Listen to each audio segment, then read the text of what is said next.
Olá! Mais uma vez, eu sou Álvaro Azevedo, professor de Direito Constitucional da DEVRAE Brasil.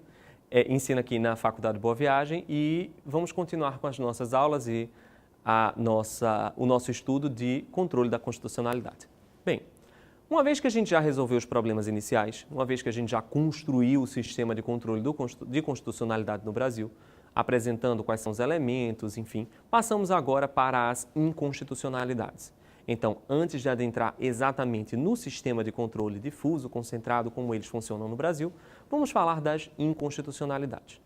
Eu tenho que pensar que uma norma inconstitucional, ela não é pura e simplesmente uma norma que viola o conteúdo da Constituição. Ela também pode ser uma norma que viola o conteúdo formal da Constituição.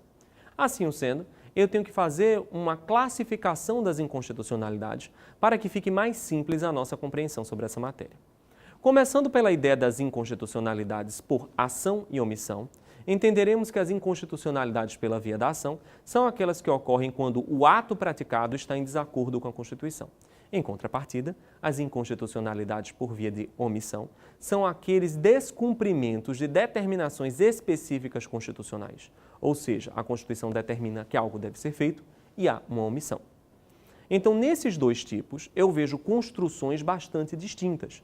Ora, é muito fácil identificar uma inconstitucionalidade pela via da ação, pois está ali presente o ato que viola a norma constitucional. Enquanto não é tão fácil identificar uma inconstitucionalidade pela via da omissão, já que eu preciso identificar na Constituição não o ato violador, mas a obrigação constitucional de se praticar aquele ato. Começando a nossa classificação pelas inconstitucionalidades pela via da ação, nós vamos separá-las em inconstitucionalidades formais e inconstitucionalidades materiais. As inconstitucionalidades materiais são aquelas que dizem respeito ao conteúdo, enquanto as inconstitucionalidades formais são aquelas que dizem respeito à forma, ao procedimento, ao processo legislativo. As inconstitucionalidades formais classificam-se como, inicialmente, subjetivas e objetivas. A nossa inconstitucionalidade formal subjetiva também é conhecida como vício de iniciativa. Entendam, eu tenho uma norma cujo processo de criação está sendo questionado. E no caso da inconstitucionalidade formal subjetiva, nós vamos ver que aquele que deveria iniciar o processo não foi a pessoa que a Constituição determinou que deveria tê-lo feito. Analisando o artigo 165 da Constituição, por exemplo, eu vou encontrar que a Lei Orçamentária Anual, ali descrita no artigo 165, ela é de iniciativa da Presidente da República. Ora, se foi o vice-presidente, se foi o presidente da Câmara, se foi, por exemplo, o ministro da Fazenda que iniciou esse processo legislativo, teríamos um vício de inconstitucionalidade formal subjetiva. As inconstitucionalidades formais objetivas são aquelas que dizem respeito não mais à pessoa que iniciou o processo, mas aos outros elementos processuais em si. Então, vejamos, existirá a inconstitucionalidade formal objetiva, que nós chamamos de propriamente dita, onde há um vício de natureza processual.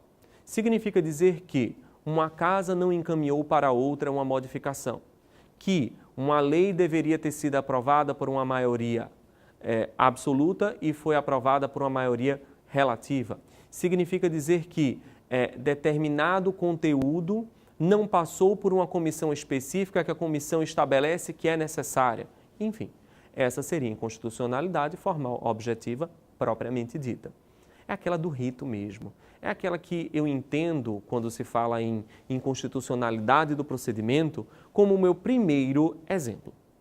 Em segundo lugar, no que se diz respeito às inconstitucionalidades formais objetivas, existirão aquelas que nós chamamos de orgânicas. A inconstitucionalidade formal objetiva orgânica é aquela que identifica ou que é decorrente de um vício do pacto federativo. O ente incompetente ou que não tem a competência constitucional para legislar, o fez. Seria o caso, por exemplo, da União ter legislado em algo que é de competência exclusiva do Estado. Ou do contrário, do município ter legislado em matéria que é de competência exclusiva da União. O meu terceiro tipo de inconstitucionalidade formal objetiva será aquela que diz respeito ao pressuposto específico do ato. Esta inconstitucionalidade, ela necessita da identificação de elementos normativos constitucionais que determinem que, por exemplo, um ato um ato normativo precise necessariamente de uma ação para que ele possa ser considerado válido. Como, por exemplo, se eu fizer a análise do texto constitucional, o decreto do estado de defesa, ele tem nuances próprias. Então, se, por exemplo, não forem consultados o Conselho de Defesa e o Conselho da República, aquele decreto de estado de defesa, ele seria inconstitucional. Agora, não é qualquer decreto que passa por esse crivo dos conselhos executivos. Nesse caso em específico, haveria esse tipo de inconstitucionalidade. A inconstitucionalidade material, que diz respeito ao conteúdo, ela traz uma identificação muito simples. Eu preciso de um processo de interpretação que me leve a entender que aquele conteúdo disposto na Constituição está em situação de violação pelo conteúdo do sistema normativo infraconstitucional. Aconteceria, por exemplo, quando a Constituição autoriza até 10 e vem uma lei e diz 11, 12, 13. A inconstitucionalidade material, ela depende de um processo de interpretação. E esse processo de interpretação ele pode ter algumas conclusões, como, por exemplo, a norma não é propriamente inconstitucional, mas tem interpretações inconstitucionais. Assim sendo, o STF, ao decidir esse controle, ou o tribunal, ao decidir esse controle em uma modalidade difusa, digamos, deveria indicar que a interpretação é inconstitucional e não a norma propriamente. Nós vemos o STF vinculando algumas interpretações, determinando que exclui-se a interpretação e não propriamente os elementos da norma.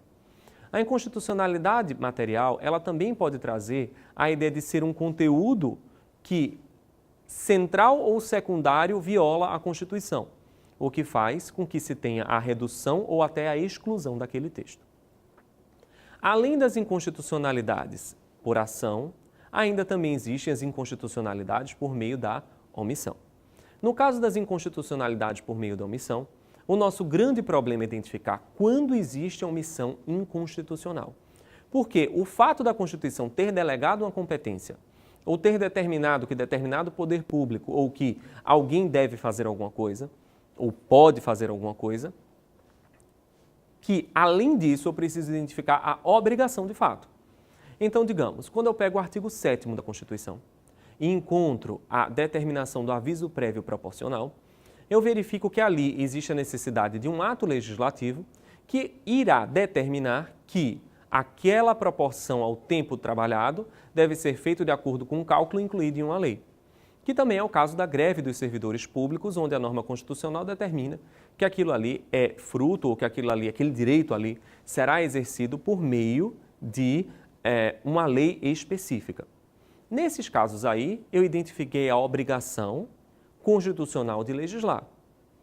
Uma vez que eu identifico a obrigação constitucional de legislar, eu vou buscar se aquele ato existe ou não existe, se aquilo ali foi ou não produzido.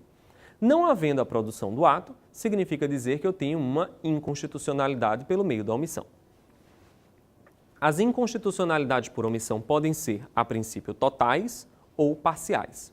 Totais quando não existe nenhum ato normativo que preenche aquele objetivo, aquela determinação, aquela obrigação constitucional, e parciais quando o ato que existe não completa a obrigação. Além destas duas, ainda existiria a inconstitucionalidade por omissão, que nós chamamos de relativa. A doutrina identifica como relativa aquela que traz uma violação ao princípio da isonomia. Então, é a apreciação de que o copo está meio cheio ou meio vazio. Digamos que, e aí é um caso verídico que vem do sistema alemão, há uma concessão de benefício que atinge apenas mulheres. Essa concessão de benefício que atinge apenas mulheres poderia ter sido estendida também a homens. Então eu pergunto, a inconstitucionalidade é em conceder o benefício às mulheres? Não. A inconstitucionalidade estaria em não conceder esse benefício aos homens. Fato esse que me leva a entender que existe uma inconstitucionalidade por omissão de natureza relativa. Vejam, a obrigação constitucional estaria no princípio da isonomia, mas a violação à norma constitucional estaria na norma ou no vazio da norma, de uma norma incompleta. Assim sendo, eu consigo preencher a minha ideia de inconstitucionalidade e consigo entender melhor quando que será necessário o uso do controle. Mais adiante, passaremos a discutir o controle nos modelos difuso e concentrado no Estado brasileiro.